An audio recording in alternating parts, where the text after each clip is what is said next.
Manny, I'm sure you know this, but your name comes up with about every head coaching job that opens up. I'm sure that's flattering, but can you talk about what your plans are for next season at this point, and how do you deal with those questions when recruits ask them? It's one thing if I ask, it's another thing when a recruit asks. Thanks.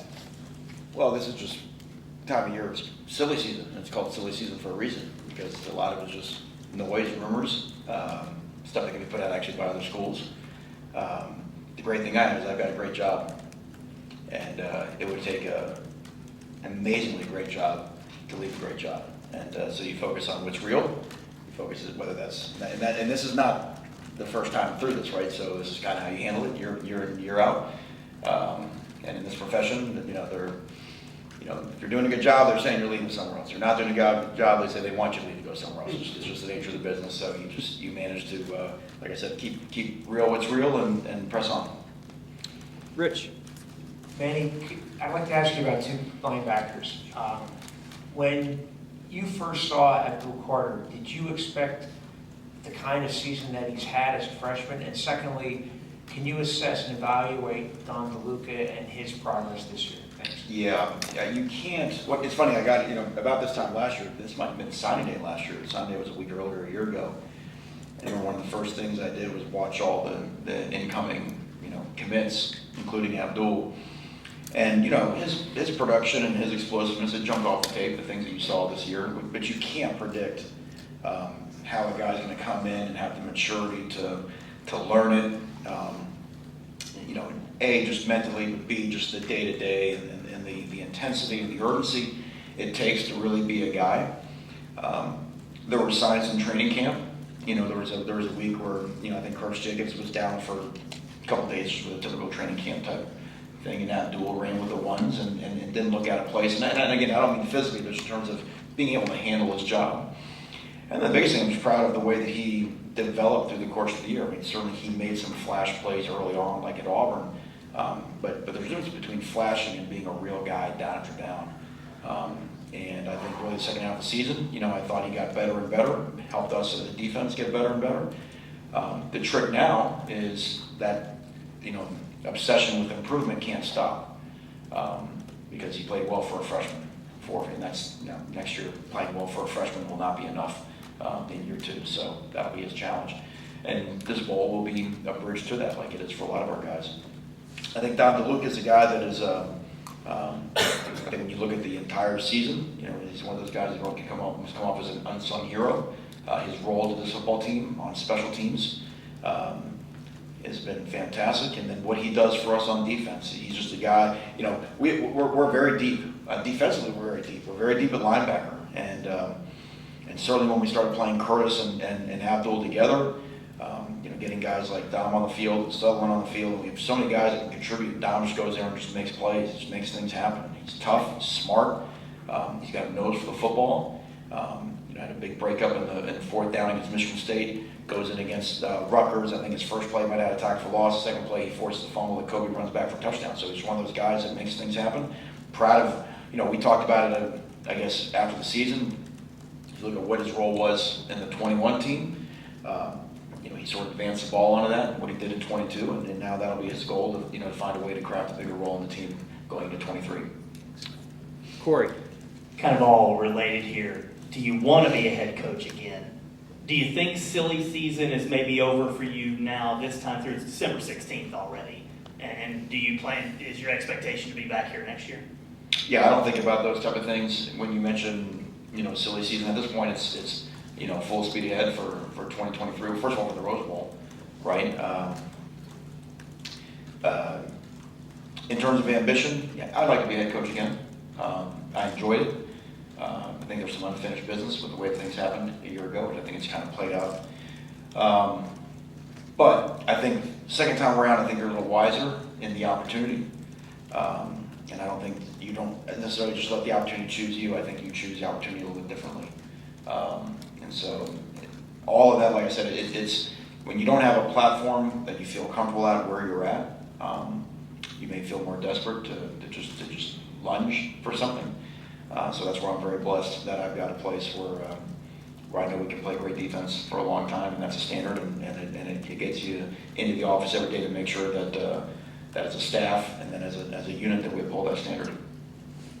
T-Frank, over here to the left. Manny, how you doing today? Doing well. How are you doing? I'm good. I want to ask you talked about this already here today, but playing Abdul and Curtis at the same time and making that shift in the middle of the season, how do you balance best player on the field, but also what we know about, or what we were told about the structure of your defense and wanting more of a safety-like player at that Sam position, knowing in the future you're going to have different players, different body types to work with as well. So how do you go about that puzzle piece when you're trying to fit everybody in? Well, I don't know if it was just specifically wanting to have a safety type body at that position. There were also matchup, issues, I guess, taken into play, where, if you're going against more 12 personnel type team, 2 tight ends, you might want some bigger type bodies. It's just, look, when what any coach ought to do is when you show up, you look at the personnel that you have, and then our responsibility is what's the best way to deploy the players that we have. And, Curtis was playing at a high level, and Jonathan Sutherland was playing at a high level, but Abdul, as he started to grow, and it just didn't make any sense for the two of them to compete for snaps. They'd already been, the two of them had already been starting side by side on a third down package, I think, since Auburn. So really it was now a way of being comfortable with the down after down type thing. Kurt had experience playing at Sam, from last year, so that wasn't foreign to him. He could handle that. And the two positions really, in terms of learning, are not dramatically different. So I thought a lot of credit goes to Kurt for being able to have the flexibility. It's not hard. So we would rotate. Kurt would get a series at Sam. Southern would come in, Kurt would get a series of Will. So really, you had 3 guys that could roll in between those 2 spots, and not to say nothing of guys like, again, DeLuca, Catcher, who all contributed well for us when they got their chances here as well. We'll go to Ben. Manny over here. People say over here, and that doesn't really help. I'm on your right. Voice of God. There you go. Where am I? I'm right here. As a defensive-minded guy, there's lots of places in this day and age where defenses just hang on for dear life and hope that you score enough points to win. To be at a program that has hung its hat on historically and in present day on defense, does that bring an extra level of satisfaction? And the other part of that, what we're talking about, your general happiness. What's your relationship with the snow these days? Because I remember that first video of you walking down the tunnel and you had a very "what have I done" sort of happy and yet "oh my God, it's cold" sort of face. Really, that is quite a diagnosis. You know what I mean? The happy and what have I done face. It had been a long 24 hours. Do you charge by the hour? Kind of hit the couch. So let's start with the first question again. The first question was being at a defensive. Yes, okay. Well, I think ironically, somewhere around that time walking in that tunnel, I also sat here in front of most of you all and talked about why Penn State. And part of what attracted me here was, one, the tradition of playing defense at the school, and then second, with Coach Franklin, I sat here a year ago and we talked about the Penn State defense, what a Penn State defense is, and not about me or any other coach or whatever. That there was something going on culturally here that contributed to us having the ability to play elite level defense. And we flirted with that at times this year. I think that's kind of what, there's a taste in our mouth that we want more of. But yeah, I think that exists. Now, the great thing with the way that our team is structured is that there's going to be games where you have to rely on the offense, there's going to be games where you have to rely on defense. It's good team ball. It's about playing good complementary football, which you hear all the time. But I'm fortunate because of the players that I get to coach. And I think that's been the most rewarding thing of the last 12 months from when I sat in here a year ago, is really to getting to know our players, whether it was starting off at the bowl practice a year ago where I'm just kind of a fly on the wall, and then going through winter workouts, going through spring practice, but you really don't really get to know people until you go through the season. When the submarine dives down, you really get into it, and it's intensive and you're there every day. And seeing the way that these guys go, the way that these guys grind the work, and then it's so funny, you all know this in college football because it's such a narrative-based sport, but we reserve the right to improve as a defense. And that's something that it's so easy to make a judgment in this sport. If you look at the way that we played at the Michigan game, for example, like, oh, well, we stink, or we're, bury Penn State, whatever. And those guys, they hear all that stuff. And our ability to come in, to be honest with ourselves in terms of not just how we played, but why we played the way that we played that day, and to get better from that moment and coming in here against an outstanding rushing attack in Minnesota the following week, and how we played that game, how we played against Ohio State, how we played up front against those guys the following week, and then that carried us into November. We became a much more confident team, and that's just because, and that's why I say the credit goes to the players, because they said, you know what, despite what people say about us and this narrative and trying to, no, you know what, we can just improve.